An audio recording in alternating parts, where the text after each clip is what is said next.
Sa isang maliit na baryo sa Batangas, nabigla ang mga residente sa kakaibang amoy ng sinigang na nagmumula sa bahay ng isang matandang babae. Ang amoy ay napakatindi na nakakasuka. Nang dumating ang pulis upang imbestigahan, nakita nila ang mga piraso ng katawan ng tao sa loob ng isang malaking kaldero na patuloy na kumukulo. At ang mas nakakagulat, ang biktima pala ay ang sariling anak na lalaki at manugang ng matanda. Ano ang nagtulak sa isang ina na gawin ang nakakatakot na bagay na iyon? Ang umagang iyon sa isang maliit na baryo sa Batangas ay malinaw. Sariwa pa ang hangin. Ang huni ng mga manok ay sinasabayan ng tawanan ng mga bata na tumatakbo patungo sa elementarya sa dulo ng kalsada. Hindi kalakihan ng baryo, ngunit laging puno ng init. Tipikal na probinsya. May malawak na berdeng palayan, maliit na ilog na dumadaloy sa gilid, at ang mga tao ay nagkakakilala sa isa't isa. Sa gitna ng mga simpleng bahay na gawa sa kahoy at semento ay nakatayo ang isang lumang bahay ng pamilya ni Nanay Mina. Hindi masyadong malaki ang bahay. Maitim na ang dingding dahil sa katandaan at ang bubong na yero ay madalas tumutulo kapag malakas ang ulan. Ngunit para kay Mang Ray, puno ng alaala ang bahay na yon. Doon siya ipinanganak at lumaki kasama ang kanyang inang si Nanay Mina na ngayon ay 65 taong gulang na. Si Mang Ray ay isang 30 taong gulang na lalaki. Matipuno ang katawan, maitim ang balat dahil sa pagtatrabaho sa palayan at bukid. Pinakasalan niya si Aling Beth, isang magandang 28 taong gulang na babae na mula sa kalapit na baryo. Si Aling Beth ay kilala sa kanyang maamong mukha at ngiti na madalas nakakapagpagaan ng loob ng kausap. Matapos ikasal, nagpasya silang manirahan kasama si Nanay Mina sa lumang bahay. Araw-araw, si Mang Ray ay nagtatrabaho bilang magsasaka at pinangangasiwaan din ang kaunting lupa na pamana ng kanyang ama. Samantala, tumutulong si Aling Beth sa pagbubukas ng maliit na tindahan sa harap ng bahay, nagbebenta ng pritong pagkain, kape, at merienda sa mga residente. Simple lang ang kanilang buhay, hindi sobra-sobra, ngunit sapat para sa pagkain at makapag-ipon ng unti-unti. Para sa mga residente ng baryo, normal lang ang pamilyang ito. Si Mang Ray at Aling Beth ay itinuturing na magandang magkapareha. Si Nanay Mina, bagamat matanda na, ay madalas pa ring nakikita na nakaupo sa teresa ng bahay habang naghahabi ng banig na pandan o nakikipagkwentuhan sa mga kapitbahay. Walang nag-akala na sa likod ng init na iyon ay may nakatagong binhi ng salungatan na unti-unting lumalaki. Noon umaga, abala si Aling Beth sa paghahanda ng paninda. Nagprito siya ng toj at saging sa maliit na kusina na direktang konektado sa tindahan. Ang amoy ng mainit na mantika na may halong aroma ng saging ay nakapagpapapunta sa ilang bata ng paaralan upang bumili ng agahan bago pumasok sa klase. "Ate, 2 toj po," sabi ng isang bata na nakasuot ng puti at pulang uniforme habang kinukuhanan ng barya sa bulsa ng pantalon. Ngumiti si Aling Beth at ibinigay ang pritong pagkain sa isang paper bag. "Mag-ingat ka, huwag kang mahuli sa klase," sabi niya ng mahinahon. Si Mang Ray na nakaupo sa teresa habang itinatahi ang tali ng sandalyas ay tumingin sa kanyang asawa. May maliit na ngiti sa kanyang labi. "Magaling ka talaga magserbisyo sa mga tao. Madalas kong nakikita na gustong-gusto ng mga residente ang bumili sa tindahan mo." "Ikinagagalak ko," sabi niya. Napatawa ng bahagya si Aling Beth. Ikinagagalak mo ba? Maliit lang naman itong tindahan, ang mahalaga ay nakakatulong sa pang-araw-araw nating pangangailangan." Ang magaan na usapan ay normal lang, ngunit sa sulok ng bahay, nakikinig si Nanay Mina habang nakatingin sa bakuran. Mukhang walang ekspresyon ang kanyang mukha, ngunit may tingin sa mata na mahirap basahin. Hindi siya gaanong nagsalita ng umagang iyon. Para kay Nanay Mina, ang presensya ni Aling Beth sa bahay ay isang double-edged sword. Sa isang banda, natutuwa siya dahil may kasama si Mang Ray. Ngunit sa kabilang banda, naramdaman niya na unti-unting nawawala ang kanyang posisyon. Lalo pat si Aling Beth ay madalas nagmumungkahi ng mga bagong bagay na sa tingin niya ay nagbabago ng mga nakasanayan ng kanilang mga ninuno. Si Nanay Mina ay labis na nakaugnay sa bahay at lupa na pamana ng kanyang yumaong asawa. Naniniwala siya na ang lupa ay isang pamana na dapat alagaan. Mula nang namatay ang kanyang asawa 16 na taon na ang nakalipas, ang lupa ang naging tanging bagay na nagpapanatili sa kanya na konektado sa nakaraan. Hindi niya gusto na may magbenta nito kahit pa ang sarili niyang anak. Ngunit nang umagang iyon ay walang away, tanging peking katahimikan. Naglakad si Nanay Mina sa kusina, kumuha ng tubig para gumawa ng tsa. Tiningnan niya ang malaking kaldero na nakasabit sa dingding. Matagal nang hindi ginagamit ang kaldero, ngunit madalas itong linisin ni Nanay Mina na parang may inihahanda. Inay, pupunta muna ako sa bukid sandali, babalik ako mamaya, sabi ni Mang Ray habang inaayos ang kanyang damit. Mag-ingat ka, huwag kang mainitan. Ang tag-araw na ito ay nakakapagpasakit ng ulo, sagot ni Nanay Mina ng maikli. Idinagdag ni Aling Beth, mahal. Huwag mong kalimutang uminom ng maraming tubig. Bumalik sa normal ang sitwasyon tulad ng karaniwang pamilya. Ngunit sa loob ng puso ni Nanay Mina ay nagsimulang lumago ang pagkabalisa na hindi niya kailanman ipinapakita ng hayagan. Nararamdaman niya na si Aling Beth ay mas nagiging matapang sa pagsasalita tungkol sa kinabukasan na parang gusto niyang pamunuan ang direksyon ng pamilya. Ilang kapitbahay na dumaan ang bumati. Nanay Mina, malusog pa rin kayo.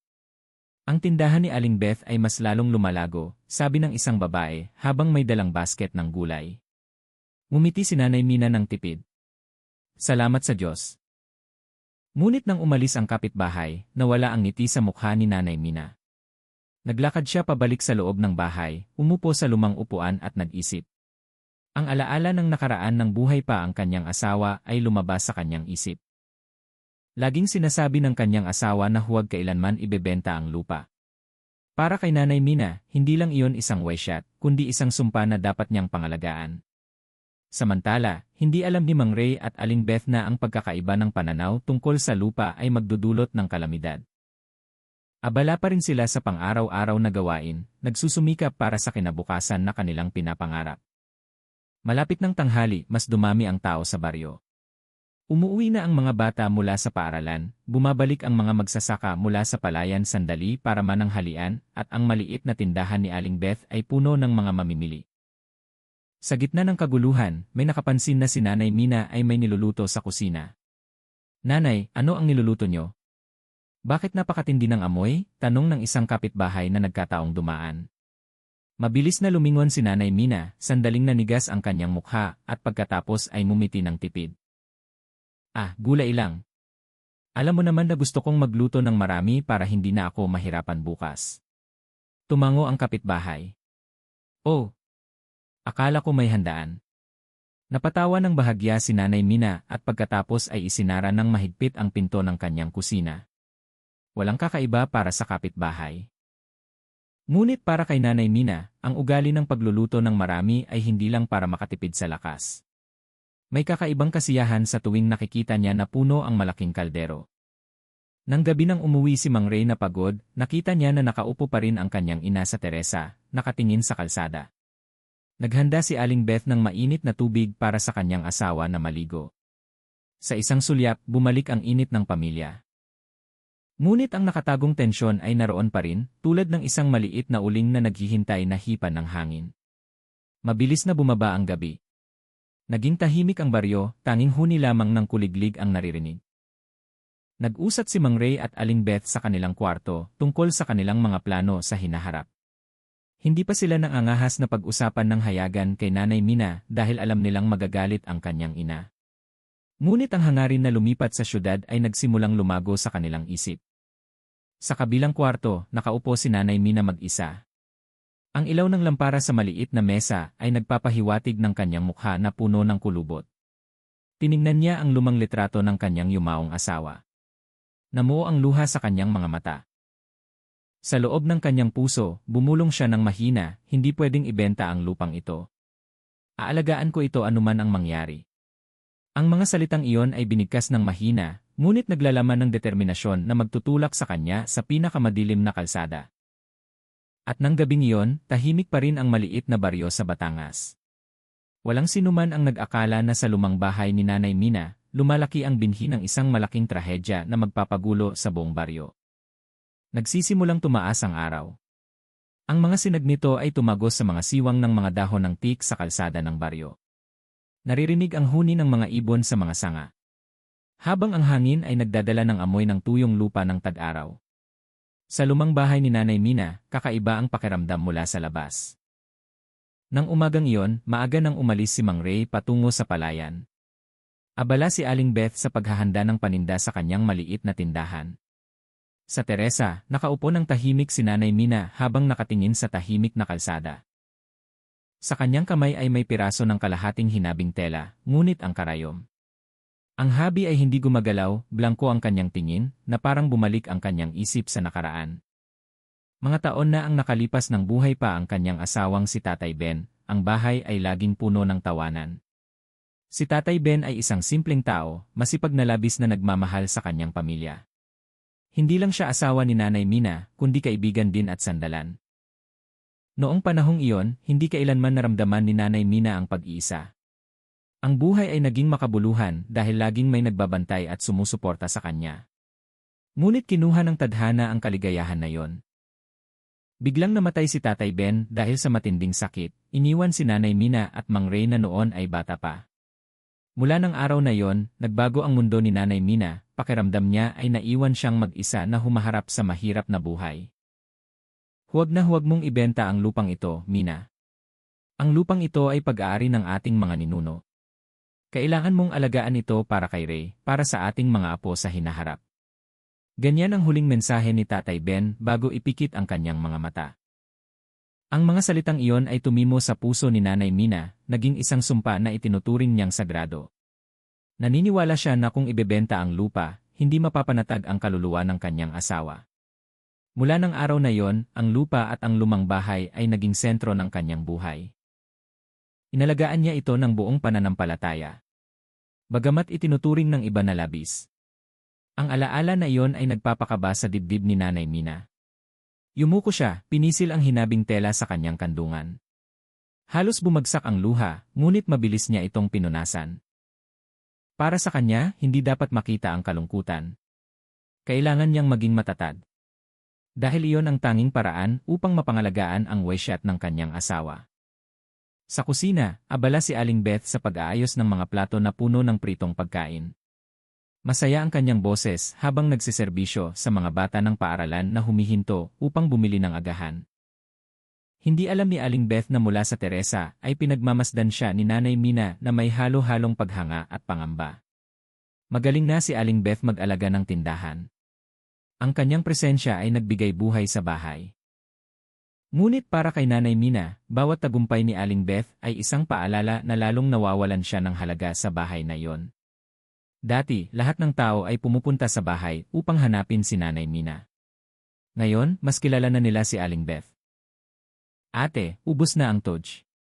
Bukas, mas marami pang iprito, sabi ng isang batang kapitbahay habang tumatawa. Ngumiti si Aling Beth ng mahinahon. Dadagdagan ko mamaya. Salamat sa pagbisita. Narinig iyon ni Nanay Mina mula sa malayo. Humigpit ang kanyang labi na parang may pinipigilan. Tumayo siya, pumasok sa kwarto at dahan-dahang isinara ang pinto. Sa loob ng madilim na kwarto, tiningnan niya ang litrato ng kanyang yumaong asawa na nakasabit sa dingding. Nakikita mo ba, nagsisimula na silang magbago. Ang asawa ng anak mo ay mas nagiging matapang. Natatakot ako na isang araw ay talagang ibebenta nila ang ating lupa. Kung mangyari yon, ano ang gagawin ko? Mahinang bulong niya. Parang narinig ang sarili niyang boses, mas lalong naniwala si Nanay Mina na totoo ang kanyang takot. Naramdaman niya na pinagtaksilan siya bagamat wala pa namang desisyon. Nang gabi nang umuwi si Mang Ray mula sa palayan, agad siyang lumapit sa tindahan. Ang dalawa ay mukhang malapit na nag-uusap. Pinagmamasdan ni Nanay Mina mula sa malayo. May inggit na hindi niya maitago.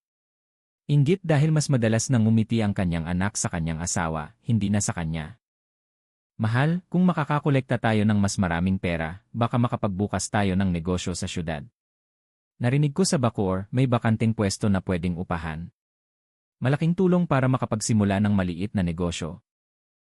Sabi ni Aling Beth ng mahina habang iniaalok ang isang baso ng tubig kay Mang Ray. Tumango si Mang Ray, seryoso ang kanyang mukha. Madalas ko rin itong iniisip. Maliit lang ang ating palayan, hindi sapat ang ani. Kung lilipat tayo, baka mas maganda ang ating buhay. Ngunit nalilito pa rin ako kung paano kakausapin si inay. Alam mo naman na ayaw niyang ibenta ang lupang ito. Yumuko si Aling Beth, mukhang nag-aalangan. Ayoko namang sumalungat, mahal, ngunit kailangan din nating isipin ang kinabukasan. Kung patuloy tayong ganito, hindi tayo unlad kailanman. Hindi narinig ng malinaw ni Nanay Mina ang usapan, ngunit nabasa niya ang kanilang mga ekspresyon. Alam niyang may pinag-uusapan silang mahalaga. Mas lalong uminit ang kanyang dibdib, napuno ng pagdududa ang kanyang isip. Nang gabi pagkatapos pumasok sa kwarto si Mang Ray at Aling Beth, mag-isang nakaupo si Nanay Mina sa kusina. Sinindihan niya ang lampara at kinuha ang malaking kaldero na nakasabit sa dingding. Hinaplos niya ang ibabaw ng kaldero na parang hinahawakan ang isang mahalagang bagay. Ang kaldero ay dating madalas ginagamit para sa mga okasyon. Tuwing may handaan o pagdiriwang, nagluluto si Nanay Mina ng marami gamit ang kaldero na iyon.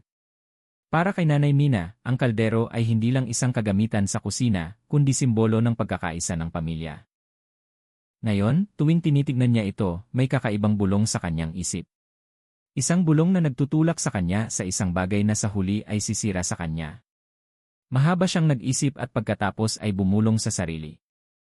Kung talagang balak nilang ibenta ang lupang ito, hindi ako pwedeng manahimik. Hindi ko hahayaan.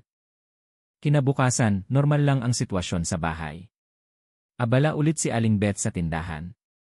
Umalis si Mang Ray patungo sa palayan.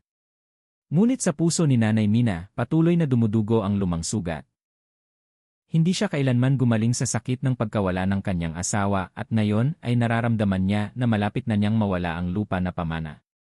Ilang kapitbahay ang nagsimulang makapansin sa pagbabago ng ugali ni Nanay Mina.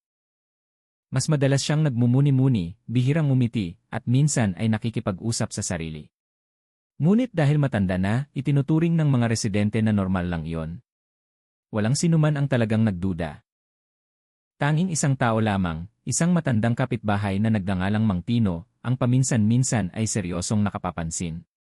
Nakita niya minsan si Nanay Mina na nakikipag-usap sa sarili sa Teresa, na parang nakikipag-usap sa isang hindi nakikitang tao.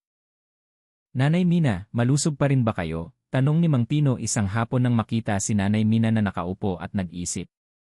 Mabilis na lumingon si Nanay Mina, matalim ang kanyang mga mata. Malusog ako, Mang Tino. Huwag kang mag-alala. Tumango si Mang Tino. Bagamat may kakaiba sa kanyang puso, pinili niyang manahimik, ayaw niyang makasakit. Lumipas ang mga araw. Ngunit sa loob ng bahay na yon, mas lumalim ang pagitan ni Nanay Mina at Mang Ray at Aling Beth. Magkasama pa rin silang nakatira, kumakain sa iisang mesa, ngunit lalong lumalayo ang kanilang isip. Nag-ipon ng lihim na plano si Mang Ray at Aling Beth. Gusto nilang lumipat sa syudad upang maghanap ng bagong buhay. Samantala, mas lalong naniwala si Nanay Mina na pagtataksilan ng kanyang anak at manugang ang wesyat ng kanyang asawa. Nang gabing iyon bago matulog, muling tiningnan ni Nanay Mina ang litrato ng kanyang asawa. Tumulo ang luha sa kanyang mga mata, at nanginig ang kanyang boses habang nangangako, hindi ko hahayaan na mapunta ang lupang ito sa ibang kamay. Kung mangahas silang ibenta ito, gagawin ko ang lahat para pigilan sila. Lahat. Ang mga salitang iyon ay umalingaw-ngaw sa madilim na silid, na parang naging sumpa na nagbubuklod sa kapalaran ng buong pamilya. Sa labas, tahimik pa rin ang baryo, ngunit sa puso ni Nanay Mina, nagsisimulang lumaki ang bagyo. Ang lumang sugat na hindi kailanman gumaling ay ngayon ay naging uling. Uling na handang magliyab anumang oras, susunugin ang lahat ng kanyang minamahal. Nagpalit ang araw, mas lalong umiinit ang tag-araw. Ang init ng tanghali sa baryo ay nagpatuyo sa mga dahon ng teak, nagpabitak sa lupa, at ang maliit na ilog na karaniwan ay puno ng mga batang naglalaro ay ngayon ay mababaw na lamang na may manipis na daloy ng tubig na kulay kayumanggi. Para sa mga magsasaka, ito ay isang mahirap na panahon. Bumababa ang ani at mas nakakapagod ang trabaho sa palayan. Umuwi si Mang Ray mula sa palayan na basang-basa ng pawis. Pagod ang kanyang katawan. Maitim ang kanyang mukha dahil sa araw. Gayunpaman, nakangiti pa rin siya nang makita si Aling Beth na sumalubong sa teresa ng bahay na may isang baso ng malamig na tubig. Ang ngiti na iyon ay hindi lang para sa kanyang asawa, kundi isang pagtatangka rin na itago ang pagkabalisa na matagal na niyang dinadala. Mahal, pagod na pagod ka. Mukhang hindi katumbas ng ani ang lakas na inilalabas mo, mahinang sabi ni Aling Beth habang tinitingnan ang pagod na mukha ng kanyang asawa. Ininom ni Mang Ray ang tubig at pagkatapos ay dahan-dahang tumango. Mahal. Maliit lang ang ating lupa, sapat lang ang ani para sa pagkain. Gusto kong bigyan ka ng mas magandang buhay. Ngunit dito, lahat ay tila masikip. Yumuko si Aling Beth, pinisil ang dulo ng bandana na kanyang suot. Alam ko, mahal. Madalas ko ring nararamdaman iyan. Gusto kong magkaroon tayo ng sariling negosyo, hindi lang umaasa sa palayan na lalong nagiging mahirap pagkaasahan. Nagpatuloy ang usapan hanggang gabi ng tahimik na ang bahay at natutulog na si Nanay Mina sa kanyang kwarto. Sa maliit na silid na tanging ilaw ng lampara lamang ang nagbibigay, magkatabing nakaupo si Mang Ray at Aling Beth na bumubulong na parang takot na marinig ang kanilang boses. Mahal, matagal ko na itong iniisip. Kailangan na nating magsimulang magplano na lumipat sa syudad. Hindi naman ganoon kalayo ang Bacoor dito. Kung makakapagbenta tayo ng bahagi ng lupa, sapat na ang kita para makapagtayo ng negosyo. Alam kong may bakanting pwesto sa palengke ng syudad. Maaari tayong magsimula doon, sabi ni Mang Ray na may determinasyon. Nagulat si Aling Beth, lumaki ang kanyang mga mata. Mahal, sigurado ka? Tiyak na tatanggihan yan ni Inay. Ang lupang iyon ang tanging pamana ng yumaong tatay. Palagi niyang sinasabi na hindi dapat ibenta. Alam ko, mahal, ngunit hindi ako pwedeng manatili dito. Matigas na ang ulo ni Inay, ngunit kung hindi ako kikilos ngayon, hindi tayo kailanman unlad. Gusto kong magkaroon ka ng mas magandang buhay, hindi habang buhay na nagtatrabaho sa ganitong maliit na tindahan. Sagot ni Mang Ray na may matigas na boses. Bagamat may pagkabalisa sa kanyang mga mata, hinawakan ni Aling Beth ng mahigpit ang kamay ng kanyang asawa. Susundin ko ang anumang desisyon mo. Ngunit natatakot ako na magalit si Inay. Natatakot ako na kamuhian niya ako at isipin na ako ang nag-impluwensya sa iyo. Huminga ng malalim si Mang Ray. Ako ang kakausap kay Inay. Huwag mong sisihin ang sarili mo. Siya ang aking ina. Hayaan mong ako ang magdala ng peligro. Nang gabing iyon, nagsimulang mabuo ang desisyon. Bagamat hindi pa nasasabi ng hayagan kay Nanay Mina, ang plano na ibenta ang lupa ay naging kasunduan na nina Mang Ray at Aling Beth. Kinabukasan, pinilit ni Mang Ray ang sarili na makipagkita sa isang matagal nang kakilala sa kalapit na baryo, isang ahente ng lupa na nagngangalang Mang Bert. Ginawa ang pagpupulong ng palihim, malayo sa paningin ng mga residente. Nagkita sila sa isang simpleng tindahan ng kape sa gilid ng kalsada. Ray, matagal na tayong hindi nagkita. Kamusta? Bati ni Mang Bert ng may ngiti. Umupo si Mang Ray ng kinakabahan. Kailangan ko ang tulong mo, Bert. Gusto kong malaman ang presyo ng lupa sa paligid dito. May ilang bahagi ng lupa ng aking pamilya na baka pwede kong ibenta. Matulis siyang tiningnan ni Mang Bert. Sigurado ka? Alam kong ang lupang iyan ay pamana ng inyong pamilya. Sabi ng mga tao, ayaw ng iyong ina na ibenta ang lupang iyon. Tumahimik sandali si Mang Ray at pagkatapos ay yumuko. Alam ko, ngunit kailangan ko ng paraan para makaalis. Hindi ako pwedeng manatili dito. Gusto kong lumipat sa syudad at magsimula ng bagong negosyo. Gusto ko ng mas magandang kinabukasan para sa akin at sa aking asawa. Dahan-dahang tumango si Mang Bert. Kung ganoon, matutulungan kita. Mataas ang presyo ng lupa dito ngayon. Ngunit kailangan mong tiyakin na sumasang-ayon ang lahat ng tagapagmana. Nang walang pirma ng iyong ina, hindi pwedeng ibenta ang lupang iyon ng legal. Ang mga salitang iyon ay nagpasikip sa dibdib ni Mang Ray. Alam niyang hindi magiging madali ang daan na kanyang tatahakin, ngunit mas lalong lumakas ang kanyang determinasyon. Samantala, sa bahay, naramdaman ni Nanay Mina na may nagbago. Madalas nang gabihin si Mang Ray sa pag-uwi. Maseryoso ang kanyang mukha at minsan ay mukhang may itinatago. Ang damdamin ng isang ina ay nagpaduda kay Nanay Mina. Sinubukan ni Aling Beth na itago sa pagsasabi na abala si Mang Ray sa palayan, ngunit hindi gaanong naniwala si Nanay Mina. Pinagmamasdan niya ang bawat kilos ng kanyang anak at manugang ng matalim.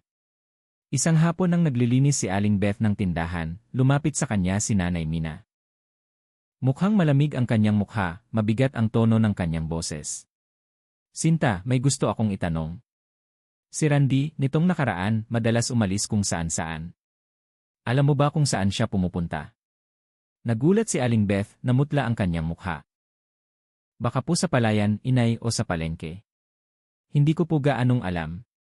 Mataman siyang tiningnan ni Nanay Mina na parang sinusubukang basahin ang nilalaman ng kanyang puso. Huwag kang magtatangka na magsinungaling sa akin. Ako ang kanyang ina. Alam ko kung may itinatago. Yumuko si Aling Beth, malakas ang tibok ng kanyang puso. Alam niyang nagsisimula ng maghinala si Nanay Mina. Nang gabing iyon, nang umuwi si Mang Ray, walang sinabi si Nanay Mina. Ngunit ang kanyang tingin ay matalim na nagpailang kay Mang Ray. Alam niyang sa madaling panahon, kailangan niyang maging tapat sa kanyang ina. Ilang araw pagkatapos, dumating ang pagkakataon. Sa simpleng mesa ng kainan, silang tatlo lamang. Naglakas loob si Mang Ray na magsalita. Inay, gusto kong pag-usapan ang lupa. Alam kong mahalaga ito para kay Inay, ngunit may plano ako. Gusto kong ibenta ang bahagi ng lupa para sa puhunan na lumipat sa syudad. Gusto namin ni Aling Beth na magbukas ng negosyo sa Bacoor. Mas mahirap ang buhay dito. Ayoko ng ganito. Ang mga salitang iyon ay nagpatigil sa kutsara sa kamay ni Nanay Mina. Lumaki ang kanyang mga mata, namutla ang kanyang mukha at pagkatapos ay namula. Ang kapaligiran sa mesa ng kainan ay biglang naging tahimik. Ano ang sabi mo, Ray? Nanginig ang boses ni Nanay Mina ngunit matalim na parang kutsilyo. Lumunok si Mang Ray. Gusto kong ibenta ang bahagi ng lupa, Inay. Hindi lahat. Nangangako ako na mayroon pa tayong tirahan dito. Ngunit kailangan kong subukan, Inay. Ayoko ng ganito habang buhay. Mariin na inilapag ni Nanay Mina ang kutsara. Nanginig ang kanyang kamay, mabilis ang kanyang paghinga. Pakinggan mo ng mabuti, Ray. Ang lupang ito ay hindi lang sayo. Ito ang lupa ng iyong ama, lupa ng ating mga ninuno. Ang iyong ama ay nagbilin, hindi pwedeng ibenta ang lupang ito. Kaya mo bang labagin ang wesyat ng sarili mong ama? Sinubukan ni Aling Beth na nakaupo sa tabi ni Mang Ray na pakalmahin.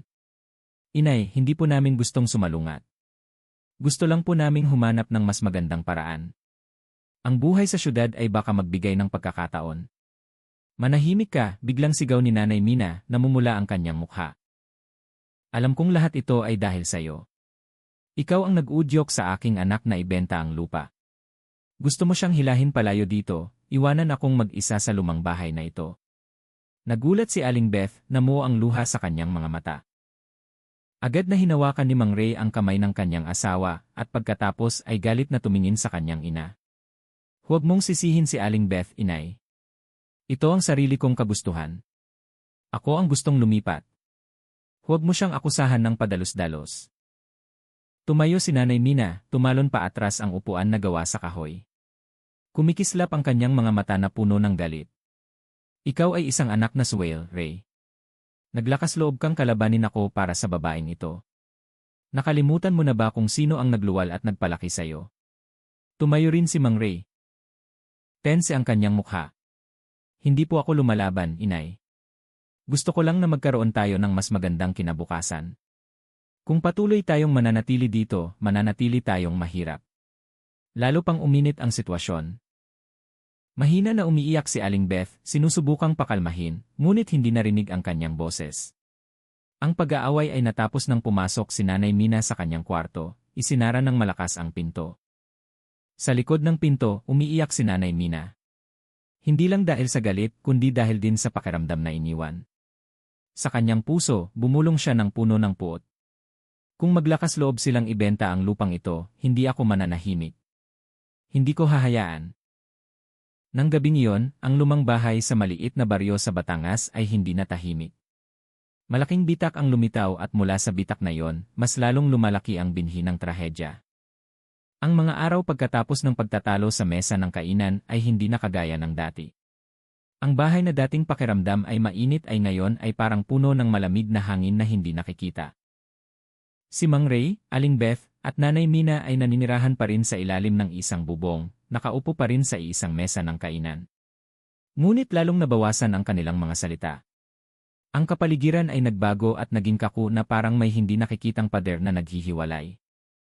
Nang umagang iyon, abala si Aling Beth sa paghahanda ng paninda sa tindahan.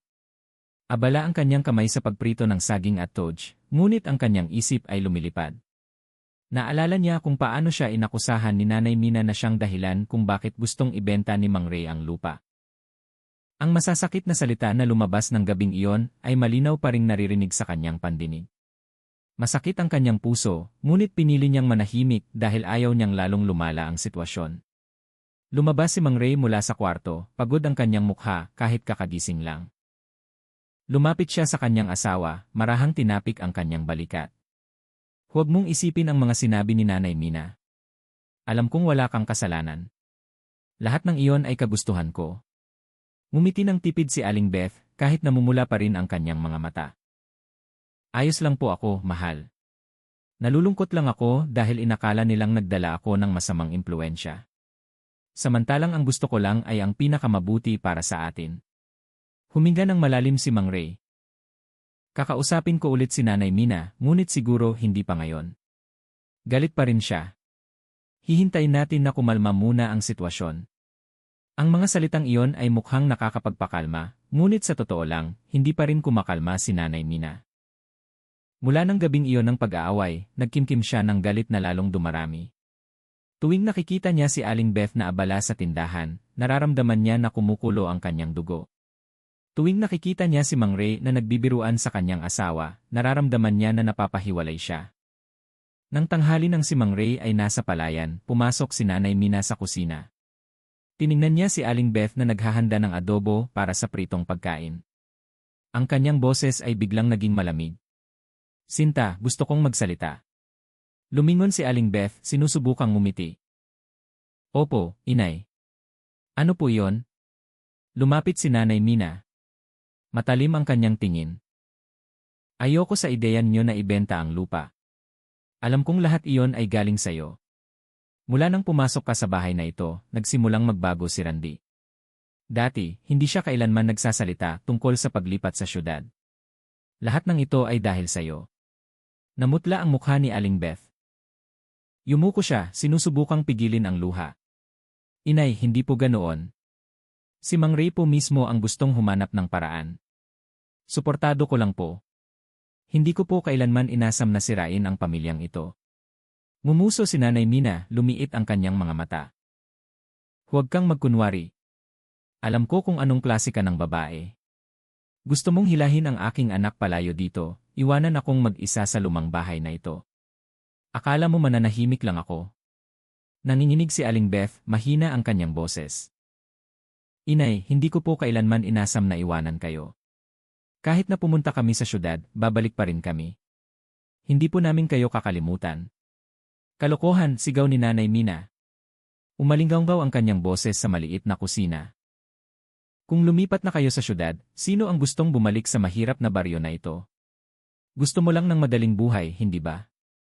At para doon, kaya mong isakripisyo ang wayshot ng ama ni Mang Ray. Tumahimik si Aling Beth. Bumagsak ang luha nang hindi niya mapigilan. Alam niyang anumang sabihin niya ay hindi magbabago ang pananaw ni Nanay Mina. Natigil ang pag-aaway nang maagang umuwi si Mang Ray mula sa palayan. Narinig niya ang malakas na boses ng kanyang ina at agad na pumasok sa kusina. Inay, ano po ito? Bakit po kayo nagagalit kay Aling Beth?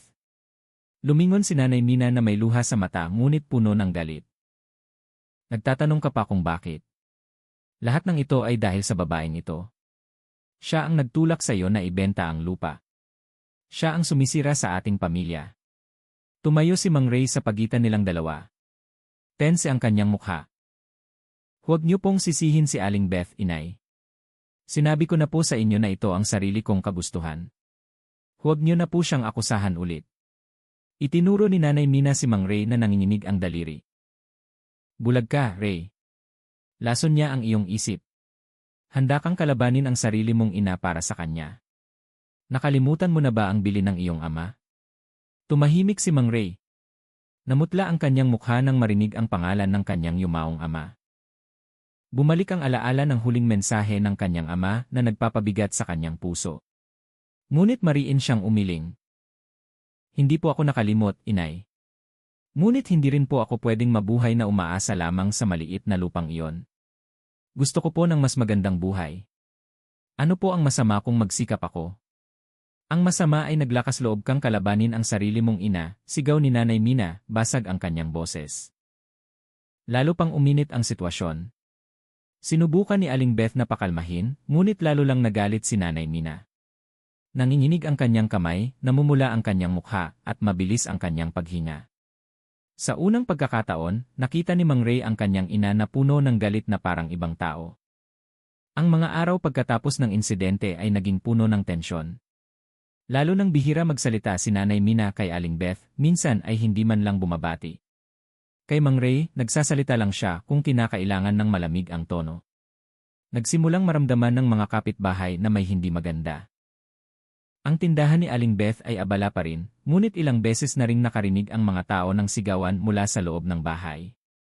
May bulong-bulungan sa baryo, ngunit walang sinuman ang nangahas na direktang magtanong.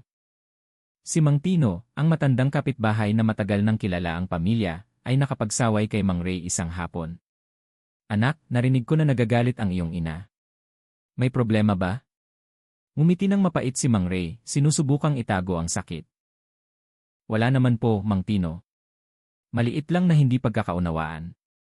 Ganyan po talaga sa pamilya." Tumango si Mang Tino kahit puno ng pagdududa ang kanyang mukha. Alam niyang may malaking problema, ngunit pinili niyang huwag makialam. Lalo pang naging nakakapanindig balahibo ang mga gabi sa bahay na iyon. Madalas na mahinang nag-uusap si Mang Ray at Aling Beth sa kwarto. Samantalang si Nanay Mina ay nakaupo sa sala, nakatingin sa litrato ng kanyang asawa. Ang kanyang boses ay mahinang bumubulong na parang nakikipag-usap sa isang kaluluwa na wala na. "Hindi na nakikinig ang iyong anak. Gusto niyang ibenta ang iyong lupa. Lahat dahil sa babaeng yon. Hindi ko alam ang gagawin, ngunit nangangako ako na hindi ko hahayaang mawala ang lupang ito." Hinding-hindi. Ang mga salitang iyon ay mukhang isang sumpa. Mas lalong nakaramdam ng pagkapagod si Aling Beth. Madalas siyang umiiyak ng tahimik sa kwarto, pakiramdam niya ay hindi siya gusto. Naisip pa niya na yayain si Mang Ray na umalis na lang nang hindi nagpapaalam. Ngunit laging tumatanggi si Mang Ray. "Hindi ko kayang iwanan si inay ng ganoon lang. Ano man ang mangyari, kailangan kong magsalita ng maayos," paulit-ulit na sabi ni Mang Ray. Ngunit habang tumatagal, lalong nagiging malinaw na hindi magiging matagumpay ang pakikipag-usap ng maayos. Isinara na ni Nanay Mina ang kanyang puso. Para sa kanya, sinuman ang gustong magbenta ng lupa ay kaaway, kahit pa ang sarili niyang anak. Ang unang pag-aaway na iyon ang naging simula ng isang lumalawak na bangin. Mula doon ay isinilang ang puot, paghihiganti, at madilim na hangarin na unti-unting lumalaki sa puso ng isang matandang ina na naramdaman na pinagtaksilan. At ang maliit na baryo na bawat umaga ay nababalot ng katahimikan, ay nagsimulang mag-ipon ng uling na isang araw ay susunugin ang lahat. Mula ng malaking pag-aaway na iyon, ang bahay ni Nanay Mina ay parang nababalot ng isang hindi nakikitang masamang aura. Nagsimulang mapansin ng mga residente ng baryo ang maliliit na pagbabago. Bagamat hindi nila alam kung ano mismo ang nangyayari sa loob ng bahay na iyon, nagbebenta pa rin si Aling Beth sa tindahan tuwing umaga, nakangiti sa mga customer. Ngunit ang ngiti na iyon ay tila pilit. Lalo nang bihira makipag-usap si Mang Ray sa bulwagan ng baryo, mas madalas siyang nagtatrabaho mag-isa sa palayan. Samantalang si Nanay Mina, mas lalo siyang nagkulong. Lumalabas lang siya ng bahay tuwing umaga para bumili ng kaunting pampalasa o bigas, at pagkatapos ay babalik na may malamig na mukha. Ngunit may isang bagay na nagpataka sa mga residente. Ilang beses na nilang nakita ang makapal na usok na lumalabas mula sa kusina ni Nanay Mina. Kahit sa gabi, madalas na naamoy ang amoy ng niluluto. Hindi ito isang masarap na amoy na nakakapaggutom, kundi isang kakaibang amoy na nakakapagpasuka. Madalas magluto ng marami si Nanay Mina, bihira naman siyang may bisita, bulong ni Aling Nena sa kanyang kapitbahay isang hapon nang nakaupo sila sa teresa ng bahay. "Nagtataka rin ako," sagot ni Aling Puring na nakakunot ang noo. "Kahapon, dumaan ako, hindi amoy karne ng manok o baka. May kakaiba, ngunit hindi ko alam kung ano." Nagsimulang kumalat ng dahan-dahan ang bulong-bulungan. Sanay ang mga residente ng maliit na baryo na magbantayan. Alam ang mga nangyayari sa isa't isa. Ngunit sa pagkakataong ito, walang sinuman ang nangahas na direktang manaway. Kilala si Nanay Mina na matigas ang ulo at marami ang may takot sa kanya. Si Mang Tino, ang matandang kapitbahay na matagal nang kilala ang pamilya, isang hapon ay nakakita ng isang bagay na nagpakaba sa kanya. Nakita niya si Nanay Mina na may itinapon sa hukay ng basura sa likod ng bahay. Mula sa malayo, ang bagay na yon ay parang malaking buto na nababalutan ng tela. Kumunot ang noo ni Mang Tino, ngunit nang lumapit siya, mabilis itong tinabunan ni Nanay Mina ng lupa at matalim siyang tiningnan. Ano po, Mang Tino? Bakit po kayo nakatingin ganyan? Nanginig ang boses ni Nanay Mina na puno ng pagbabantay. Nagulat si Mang Tino. Wala po, inay. Dadaan lang po ako. Hindi sumagot si Nanay Mina. Nakatayo lang siya na may matalim na tingin hanggang sa tuluyan nang umalis si Mang Tino. Hindi maganda ang pakiramdam ni Mang Tino.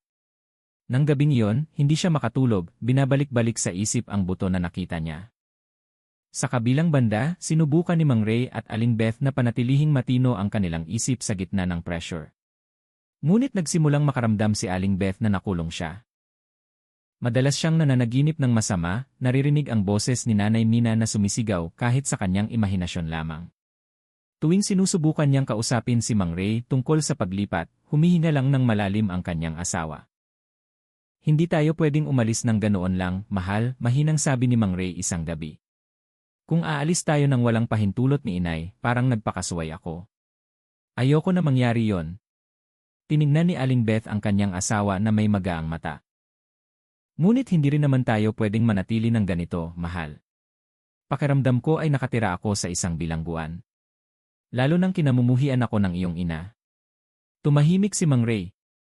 Ang mga salitang iyon ay tumimo sa kanyang puso, ngunit wala siyang sagot. Samantala, lalo pang naging abala si Nanay Mina sa pagluluto. Tuwing dumaan ang mga kapitbahay, makikita nila ang anino ng kanyang katawan na mabilis na gumagalaw sa likod ng bintana ng kusina.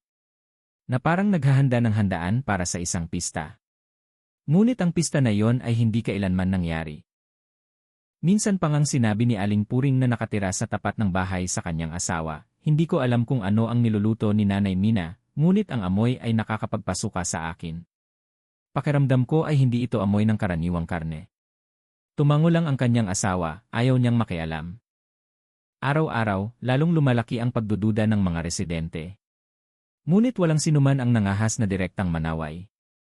Tanging si Mang Tino lamang ang tahimik na nagsimulang mag-obserba ng mas malapitan.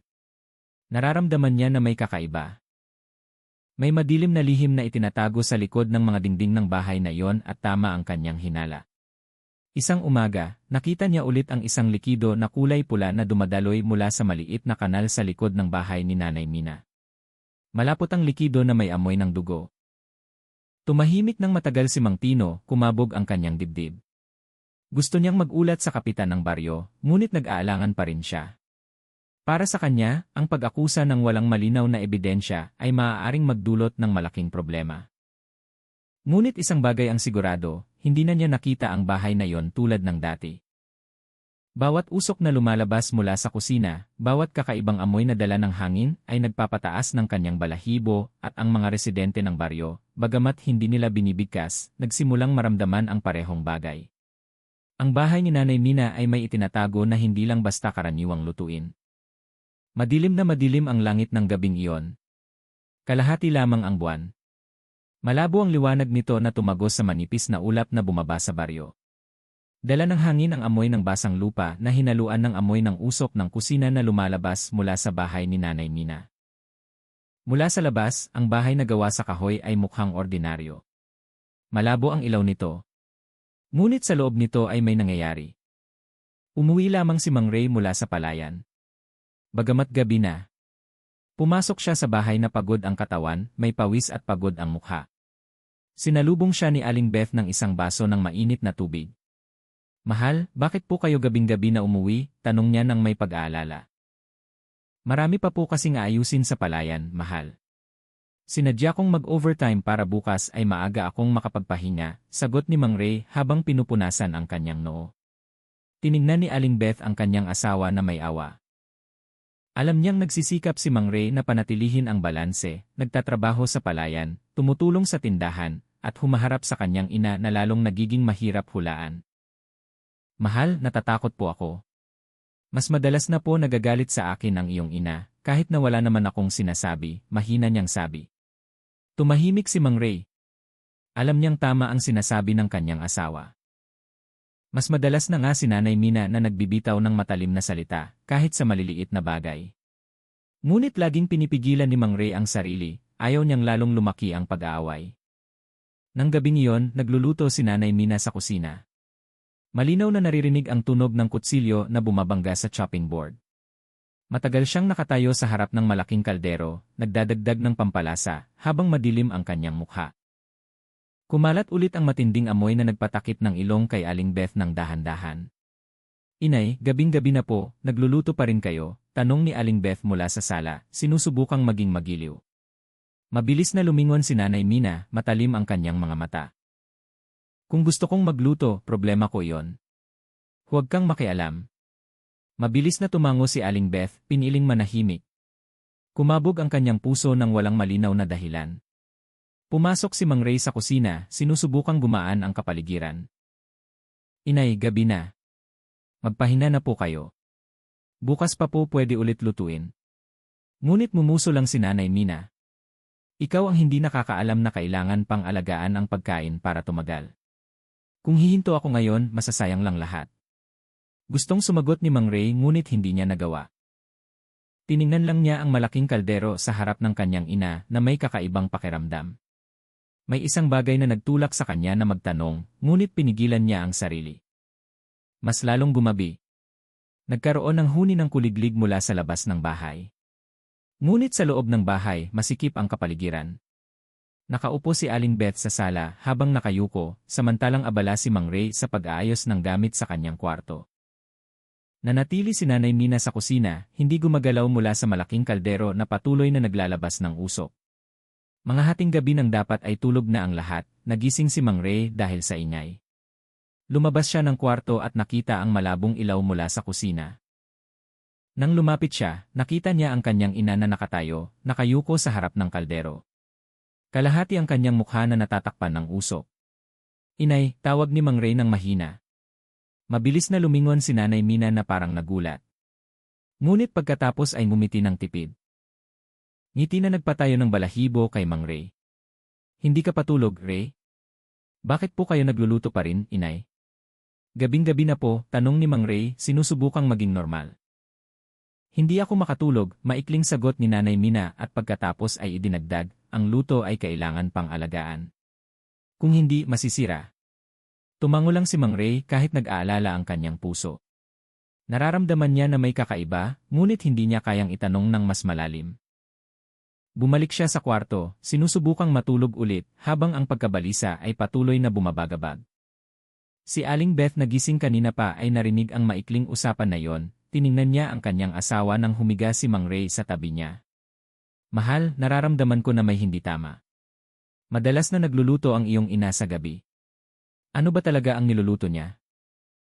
Tumahimik ng matagal si Mang Ray at pagkatapos ay mahinang sumagot. Hindi ko rin alam, mahal. Ngunit huwag ka munang mag-isip ng kung ano-ano. Baka naghahanap lang ng pagkakabalahan, ngunit hindi kumbinsido si Aling Beth. Mas lalong lumakas ang kanyang pakiramdam na parang may madilim na lihim na inaalagaan sa loob ng kusina na yon. Samantala, sa labas ng bahay, si Mang Tino na nahihirapang matulog ay naglakad patungo sa likod bahay. Mula sa ilang metro, nakita niya ang bahay ni Nanay Mina na may malabong ilaw mula sa bintana ng kusina. Naramdaman niya ang matalim na amoy na nagpapakaba sa kanyang tiyan. Nanginig ang kanyang kamay habang bumubulong sa sarili. Ano ba talaga ang niluluto ni Nanay Mina ngayong gabing ito? Ang gabing iyon ay naramdaman na napakahaba. Ang tunog ng hangin, ang kakaibang amoy mula sa kusina, at ang pagkabalisa na gumagapang ay nagpahindi sa lahat ng tao sa paligid ng bahay na iyon na makatulog ng mahimbing. Ang bahay ni Nanay Mina na mula sa labas ay mukhang tahimik ay nagtatago ng madilim na alon na handang pumutok anumang oras. Sumikat ang araw ng karaniwan, nagbibigay ng nakakapagpakalma na init sa maliit na baryo. Ngunit sa bahay ni Nanay Mina, ang katahimikan na iyon ay tila isang fatmorgana lamang. Wala nang naririnig na tawanan ni Mang Ray at Aling Beth ng umagang iyon. Wala nang tunog ng kanilang mga hakbang na naghahanda ng tindahan. Wala nang magiliw na bati sa mga kapitbahay na dumaan. Tahimik ang bahay.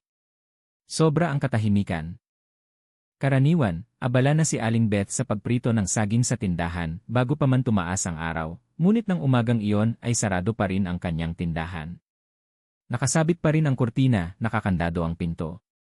Ilang suki na madalas kumain ng pritong pagkain para sa agahan ay nagsimulang magtaka. Ay, karaniwan ng bukas ang tindahan ni Aling Beth sa ganitong oras, bakit tahimik? Sabi ni Aling Nena nang dumaan kasama ang kanyang anak. Ewan ko, baka may lakad sila sa palengke, sagot ni Aling Puring. Bagamat mukhang nagtataka ang kanyang mukha. Samantala, sa likod ng bintana ng bahay, nakita si Nanay Mina na nakaupo na may kalmadong mukha. Nakapusod lang ang kanyang buhok, malungkot ang kanyang mga mata, na parang walang nangyari. Naghahalo lang siya sa malaking kaldero sa kusina. Umalinggaw ang usok na pumuno sa silid. Pagsapit ng tanghali, lalong lumaki ang pagdududa ng mga residente. Hindi rin nakita si Mang Ray sa palayan bagamat karaniwan ay nagtatrabaho na siya mula pa umaga. Si Mang Tino na nitong nakaraang ilang araw ay may masamang pakiramdam ay lalong nakaramdam ng pagkapagod sa kanyang dibdib. Naglakas loob siyang lumapit sa bahay ni Nanay Mina. Assalamualaikum, sigaw niya mula sa labas ng bakod. Lumabas si Nanay Mina, isinara ang kurtina ng bintana. Waalaikum salam, Mang Tino. Bakit po? Si Mang Ray po, hindi po nakikita sa palayan. Sarado rin po ang tindahan ni Aling Beth.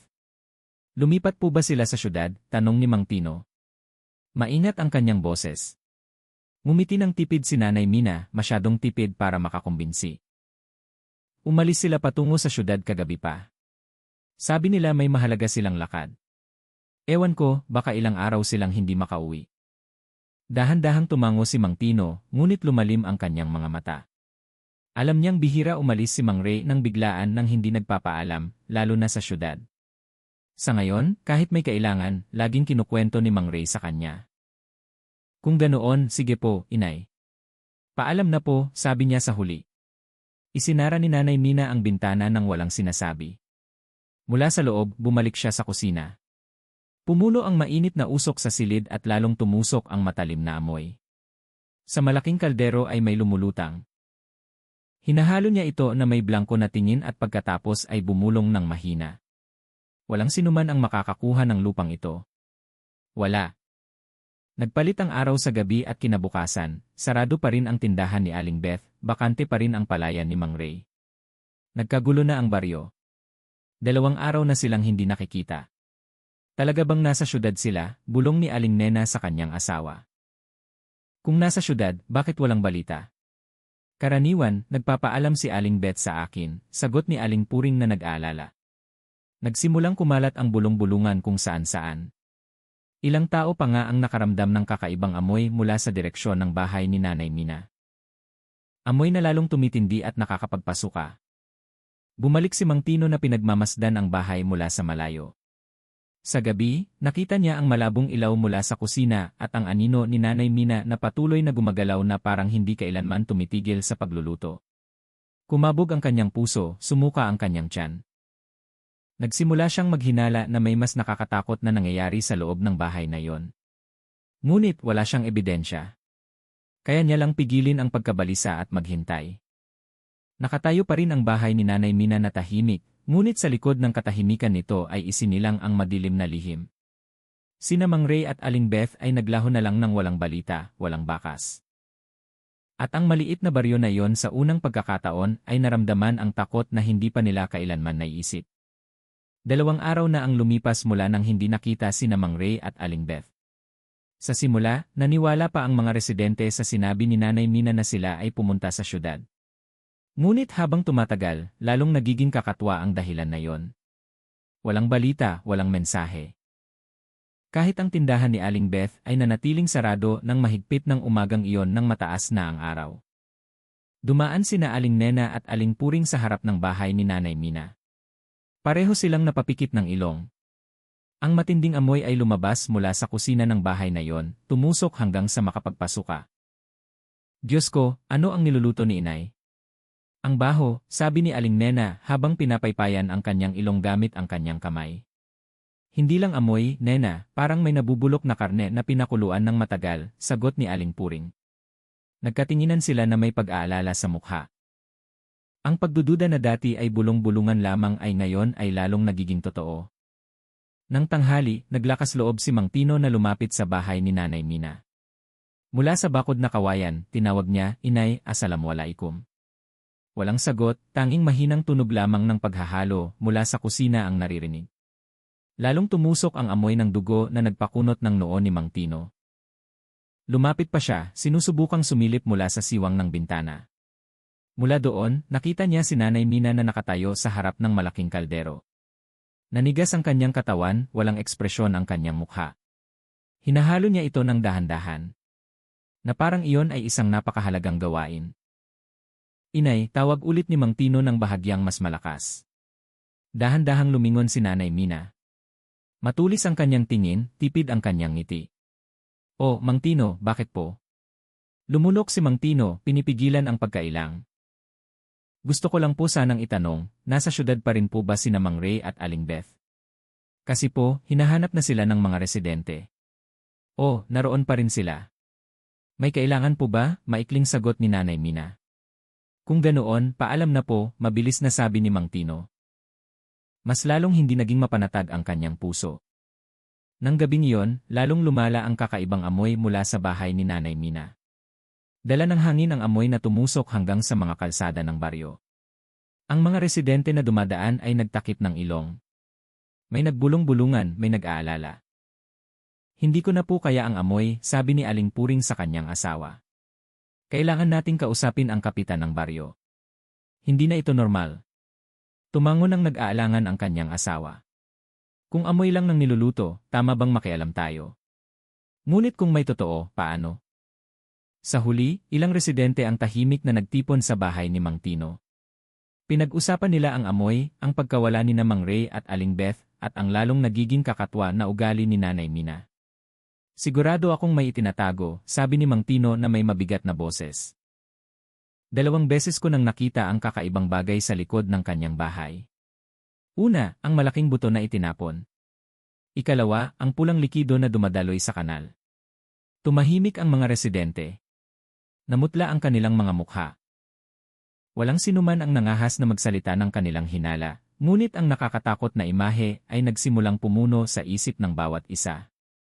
Samantala, sa loob ng kanyang bahay, nakaupo si Nanay Mina sa upuan na gawa sa kahoy, nakatingin sa kaldero na umuulo pa rin. Nanginginig ang kanyang kamay, ngunit malamig pa rin ang kanyang mukha. Bumulong siya ng mahina na parang nakikipag-usap sa kanyang asawa na wala na.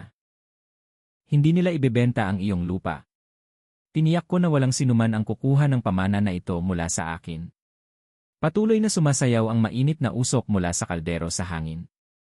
Lalong tumitindi ang amoy ng dugo na nagpahindi sa gabing iyon na maging tahimik. Ang buong baryo ay nabalot ng masamang pakiramdam. Lalong nagkagulo ang baryo. Ilang araw na hindi nakita sina Mang Ray at Aling Beth. Ang tindahan ng pritong pagkain ay nanatiling nakakandado. Bakante ang palayan at ang amoy ng dugo mula sa bahay ni Nanay Mina ay lalong hindi na makatiis. Sinubukan ng mga residente na pigilin ang sarili, ngunit ang bulong-bulungan ay ngayon ay naging nakakatakot na bulong. "Kung pupunta lang sa syudad, bakit napakatagal?" tanong ni Aling Nena na may pag-aalala sa mukha. "Nalilito rin ako, Nena. Ang amoy mula sa bahay na yon. Diyos ko! Hindi ako makakain," sagot ni Aling Puring habang tinatakpan ang ilong ng tela. Si Mang Tino na simula pa lang ay nakaramdam na ng kakaiba ay hindi na nakatiis. Nang gabing iyon, kumatok siya sa pinto ng kapitan ng baryo. Matapos magkwento ng mahaba, pinilit niya na iulat ang problemang ito sa pulisya. "Kung mananahimik lang tayo, baka may iba pang buhay na mawala," mariing sabi ni Mang Tino na nanginginig ang boses. Kinabukasan ng umaga, 2 pulis ang dumating sa baryo. Ang mga residente na mausisa ay nakatayo sa malayo, nagmamasid sa paglapit ng mga otoridad sa bahay ni Nanay Mina. Nakakapanindig balahibo ang kapaligiran, mabigat ang hangin. Kumatok ang pulis sa pinto. "Excuse me po, Inay. Mula po kami sa pulisya. Pwede po ba kaming makipag-usap sandali?" Lumabas si Nanay Mina na may kalmadong mukha. Maayos pa rin ang kanyang pusod, ngunit malungkot ang kanyang mga mata. "Bakit po, sir?" "Nakakuha po kami ng report mula sa mga residente. Sabi po, ilang araw na hindi nakita ang inyong anak at manugang. Maaari po bang malaman kung saan sila?" tanong ng isa sa mga pulis ng magalang. "Oh, sina Mang Ray at Aling Beth. Nasa syudad po sila may lakad. Baka po ilang araw pa sila bago bumalik," sagot ni Nanay Mina ng walang pag-aalangan. Nagkatinginan ang mga pulis. Kung ganoon, maaari po ba kaming pumasok sandali para lang po makatiyak? Sandaling nanigas ang mukha ni Nanay Mina, ngunit pagkatapos ay ngumiti ng tipid. Sige po. Pagbukas ng pinto, agad na bumulaga ang matinding amoy sa ilong ng mga pulis. Agad na nagtakip ng ilong ang isa sa kanila. Mula sa kusina ay naririnig ang tunog ng paghahalo sa kaldero. Ang tunog na iyon ay nagpatindig ng balahibo. Maingat silang naglakad. Sa kusina, umuulo ang malaking kaldero sa ibabaw ng kalan. Malapot ang usok, tumusok ang amoy. Lumapit ang isa sa mga pulis, balak buksan ang takip ng kaldero. Ngunit mabilis na nagsalita si Nanay Mina. Sinigang na buto lang po iyan. Gusto ko po kasing magluto ng marami para sa imbakan, mabilis niyang sabi. Matulis siyang tiningnan ng pulis. Kailangan po namin itong suriin, inay. Nanginginig ang kamay ni Nanay Mina, ngunit hindi niya pinigilan. Dahan-dahan, binuksan ng pulis ang takip ng kaldero. Lumabas ang mainit na usok, pumuno sa silid. Agad na namutla ang kanilang mga mukha. Sa loob ng maulap na likido, malinaw na nakita ang mga piraso ng malalaking buto na may natitirang karne na hindi pa lubusang natunaw. Nagtakip ng bibig ang isa sa mga pulis, halos masuka. Diyos ko! Hindi ito buto ng hayop. Nagulat si Mang Tino na sumisilip mula sa labas ng kusina. May narinig na maliit na sigawan mula sa direksyon ng mga residente na hindi sinasadyang nakakita sa nilalaman ng kaldero. Nanatili si Nanay Mina na nakatayo ng tahimik. Walang ekspresyon ang kanyang mukha. Na parang lahat ng iyon ay walang problema.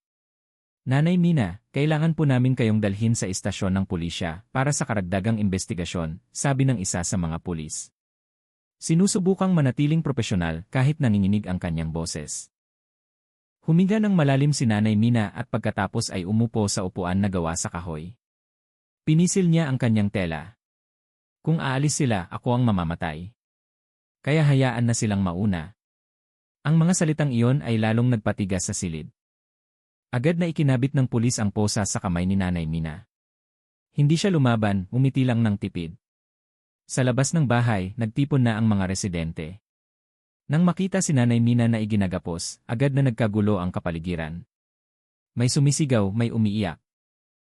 Mayroon din namang nakatayo lang na nanigas, hindi makapaniwala sa nakita nila. Itinakip ni Mang Tino ang kanyang mukha gamit ang kanyang kamay. Wasak ang kanyang puso. Ray, Beth, hindi niyo nararapat mamatay ng ganito. Mahina niyang bulong. Nang gabing iyon, ang baryo na karaniwan ay tahimik ay naging sentro ng atensyon. Ang mga ilaw ng bahay ay nanatiling bukas hanggang gabi, ngunit walang sinuman ang makatulog. Ang lahat ay nakakaalala lamang sa amoy na iyon, sa kaldero na iyon, at sa malamig na mukha ng isang ina na kaya niyang patayin ang sariling laman at dugo. Ang silid ng pagtatanong sa istasyon ng pulisya ng gabing iyon ay naramdaman na malamig kahit na dahan-dahang umiikot ang bentilador sa kisam. Nakaupo si Nanay Mina sa silyang bakal. Nakakabit pa rin ang kanyang posas. Mukhang kalmado ang kanyang mukha. Sobrang kalmado para sa isang babae na kakahanap lang na nagluluto ng mga piraso ng katawan ng tao. 2 pulis ang nakaupo sa harap niya. Ang isa sa kanila ay nagbukas ng folder na naglalaman ng mga litrato mula sa crime scene. Nanay Mina, kailangan po namin marinig mismo mula sa inyo.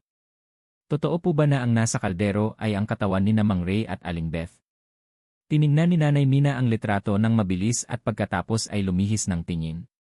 Sila nga iyon, sagot niya ng walang emosyon. Na parang pinag-uusapan ang isang patay na bagay. Nagulat ang pulis sa tabi niya. Bakit po ninyo nagawa yon, inay? Sila po ang inyong anak at manugang. Huminga ng malalim si Nanay Mina at pagkatapos ay yumuko. Gusto nilang ibenta ang lupa. Ang lupa na minana mula sa aking asawa, mula sa aming mga ninuno. Kung ibebenta ang lupa na yon, wala na akong anumang ari-arian. Hindi ako mabubuhay ng walang lupa na yon. Kaya, tiniyak ko na hindi nila nagawa yon. Ang mga salitang iyon ay yumanig sa silid. Halos mahulog ng pulis na nagsusulat ang kanyang panulat. Kaya po, ang motibo po ninyo ay dahil lang sa pamana, tanong ng investigador na paos ang boses. Tumaas ang mukha ni Nanay Mina, namuo ang luha sa kanyang mga mata, ngunit may tipid na ngiti sa kanyang labi. Hindi nyo naintindihan? Ang lupa na iyon ay hindi lang basta lupa, iyon ang dangal ng pamilya. Kung pupunta sila sa syudad at ibebenta yon, ako ang dahan-dahang mamamatay. Ayoko mamatay mag-isa. Tahimik sandali. Tanging tunog lamang ng bumabagal na bentilador ang naririnig. Sa labas ng silid ng pagtatanong, balisa na nakaupo si Mang Tino. Tinawag siya ng pulis bilang saksi. Siya ang unang naghinala sa pagkawala ni na Mang Ray at Aling Beth. Nang marinig niya ang bahagi ng pag-amin ni Nanay Mina mula sa likod ng pinto, tumulo ang kanyang luha. Diyos ko, paano nangyari ito? Bulong niya. Samantala, sa baryo, mabilis na kumalat ang balita ng pag-aresto kay Nanay Mina. Nakaupo sina Aling Nena at Aling Puring sa balkonahe ng bahay habang tinatakpan ang bibig gamit ang kanilang kamay. Nabigla pa rin. Kaya pala totoo ang amoy na iyon ay mula sa katawan ni na Mang Ray at Aling Beth, mahinang sabi ni Aling Nena. Hindi ko po kayang isipin na may isang inang kayang lutuin ang sarili niyang anak. Baliw na ang mundo, sagot ni Aling Puring habang pinupunasan ang kanyang maga na mata. Kinabukasan ng umaga, dinala ng pulis si Nanay Mina pabalik sa kanyang bahay para sa rekonstruksyon. Nagtipon ng mga residente, ang ilan ay tinakpan ang kanilang mukha, ang ilan naman ay umiiyak. Ang malaking kaldero na natitira pa rin sa kusina ang naging pangunahing ebidensya.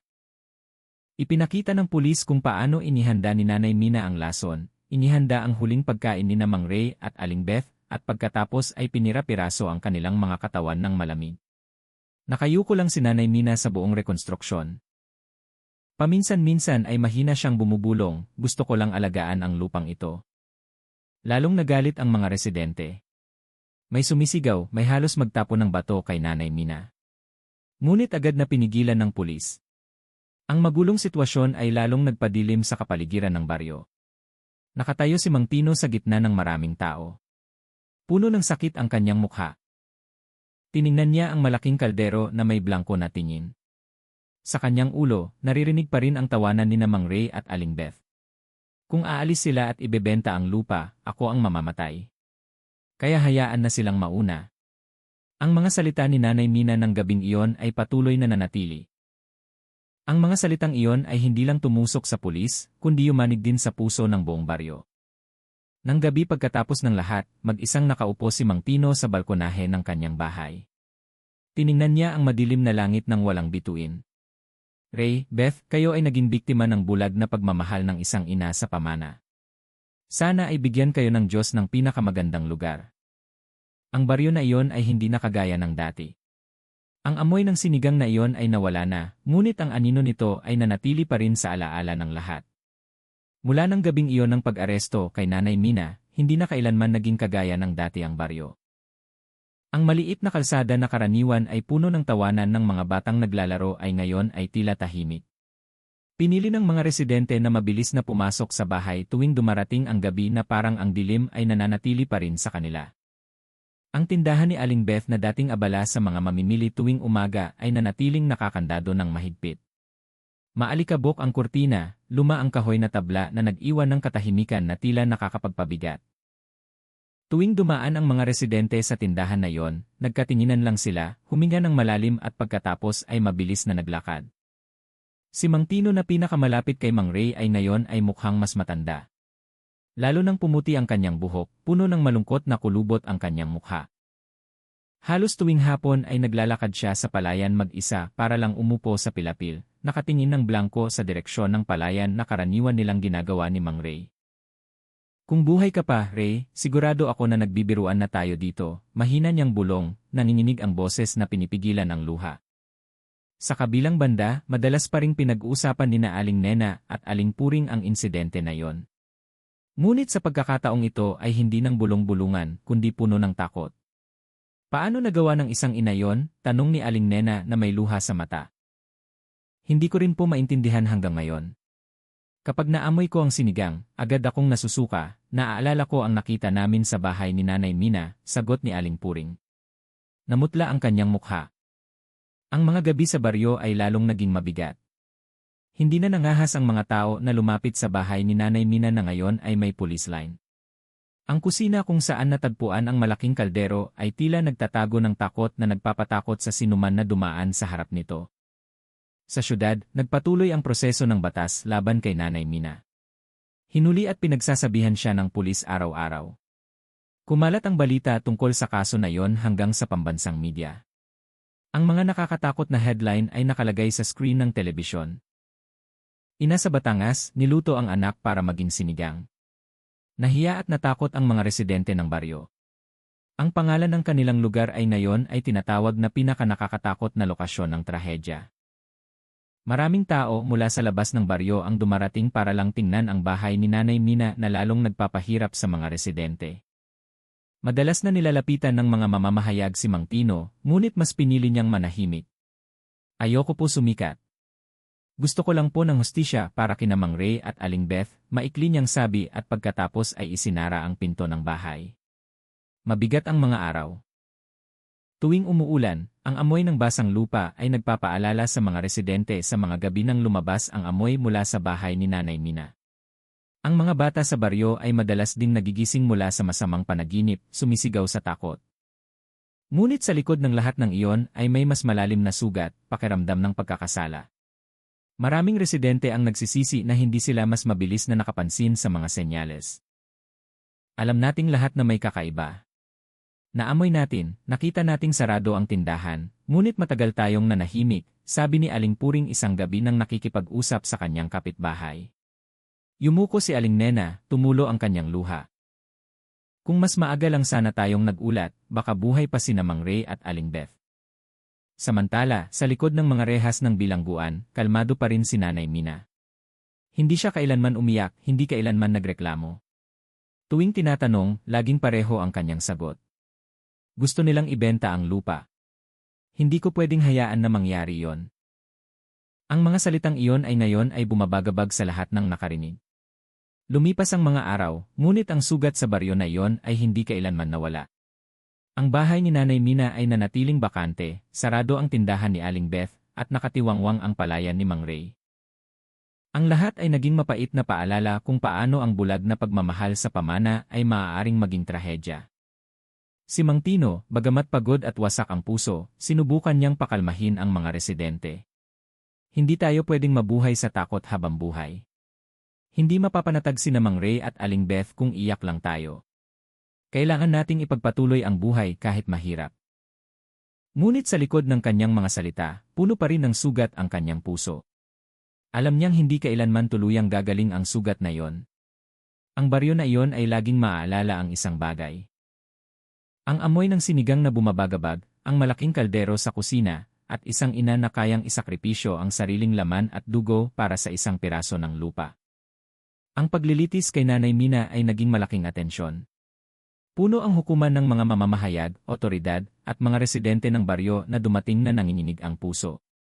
Ang pangalan ni Nanay Mina ay ngayon ay hindi na lang basta isang tahimik na matandang babae mula sa isang baryo sa Batangas. Kilala siya bilang salarin ng pinakanakakatakot na trahedya, isang ina na nagluto ng kanyang sariling anak at manugang para maging sinigang.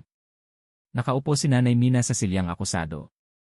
Mukhang mahina ang kanyang katawan, mas lalong naging malinaw ang mga kulubot sa kanyang mukha.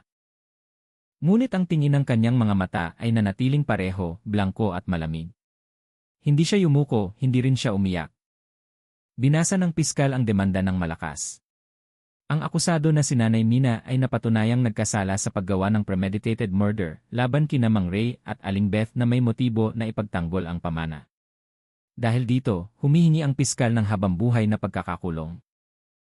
Umalinggaw ang silid, bumulong ang mga residente, ang ilan ay lumuha. Hinawakan ni Aling Nena ng mahigpit ang kamay ni Aling Puring.